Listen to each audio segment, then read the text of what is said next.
بزانین ئەم سێ وڵاتە لە ڕووی هەواڵگری، لە ڕووی ژمارەی ئەتۆم، ژمارەی تەیارە، ژمارەی سەرباز و هێزی ئاسمانی و هێزی دەریاییەوە چیان هەیە؟ ئەگەر با بڵێن هەر سێ وڵاتەکە سە کۆ بکەینەوە لە ڕووی چەکداریەوە، یعنی ئێستا کە ئامادەی بڵین سەرباز کە هەیە بێ ئامادە بێتن، زیاتر لە 700,000 چەکداریان ئامادەیە بۆ شەڕ، بەبێ ئەوەی مەشق ببینێ و بڵێ احتیاط ڕابچێشێتن بە هەرسێکیانەوە بە هەرسێکیانەوە. ئەگەر بین لەسەر تورکیا یەکەم وڵات، تورکیا زیاتر لە 1200 فڕۆکەی هەیە جەنگی بە هەموو جۆرێک، ینی بە بار هەڵگر و ئەوانە 1200 هەیە.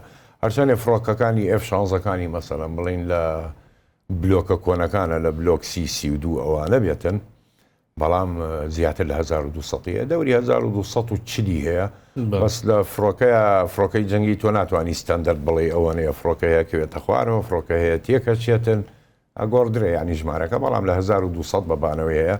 1300 تانکێ بێت، تانکەکانی لە جۆلی ئاڵتای کە خۆی دروستیەکە، هەرچەنێ نەچۆتە شەڕەوە تاکو ئێستا بۆی ئیسباتی بکە کە تانکێکی باشە، بەڵام لیوباردی هەیە، لیوبارد 5 هەیە لەگەڵ باتۆنی هەیە، نێزیکەی 5000 زری پۆشی شیە بێتن کە هەیەی، جگەلەوە خۆی موسەیەرات دروست دەکاتن و وەرەگرێ لە وڵاتانی ترە. ئەمە هێزی تورکیایە یانزەمینە لە جیهانە، دەوری 51 میلیارد دۆلار میزانی عسکەریەتی ساڵانە. دێیتە سەر پاکستان. پاکستان لە جیهانە سوپاکەی چواردەمینە، یانزەمین نییە، چواردەمینە لە جیهانە دێتن، میزانی زۆر کەمە 10 میلیار و 800 ملیۆن دۆلارە بێت ساڵانە، لە چاو تورکیا هیچ نییە کە 51 میلیۆن زۆرە. بەڵام لە بیرت نەچێ وڵاتێکی ئۆتۆمیە 125 بۆمبی ئۆتۆمی هەیە. ئیتر ئەو 125 لە جۆری تەکتیکی و استراتیژی و منەڵە بۆ ئەوانەی هەیە بەکای دایناوە. بەڵام پاکستان لە هەواڵگری پێش تورکیا و سعودی و ئەوانەیە، یعنی بڵێ جیازی هەواڵگری مخابەراتی پاکستانی دەرەجێگە شەڕیش کاکتوانە بە هەواڵگری ئەیبیتەوە.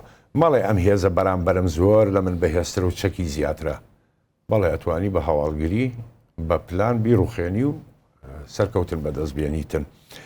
دێیتە سەر سعودیە. سعودیەش هەروەها 1200 فڕۆکەی هەیە، نێزیکەی 210 فڕۆکەی لە جۆری F-15 سترایک ئیگڵ بە هەر 4 مۆدێلەکەی، ینی بڵین SA و S و D، دیەکەی ئێستا ئەوێ بڵین XE-ەکەی وەربگرێتن سترایک ئیگڵ بە ئاخر نوسخە بەکاری دێنێ.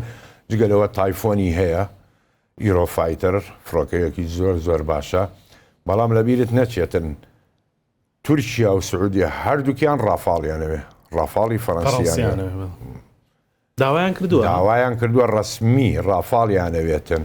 جگەلەوە تورکیا جگە لە ڕافار داوای تایفۆنەکە، تایفۆن کە سعودیەتی ئیرۆفایتەرەکە کە وەربگرێتن. ئەمانە داواکاریەکان ئەمەیە بۆی هێزەکانیان زیاتر بکەن. دێیتە سەر پاکستان.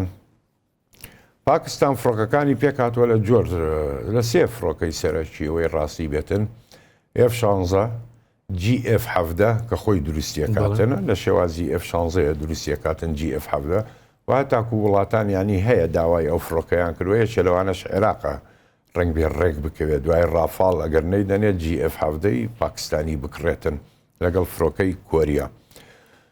دێیتە سەر فڕۆکەی دووەمی G10 چینیەکەیە کە بەکاری هێنا لە شەڕی 4 ڕۆژەکەی وەکو باسمان کردبوو ڕافاڵەکانی خستە خوارەوە. بڵین جیدەی سینی هەیە، ئەوە بەکاردێنێتن. ئەم سێ جۆر فڕۆکەیە بەکاردێنێتن.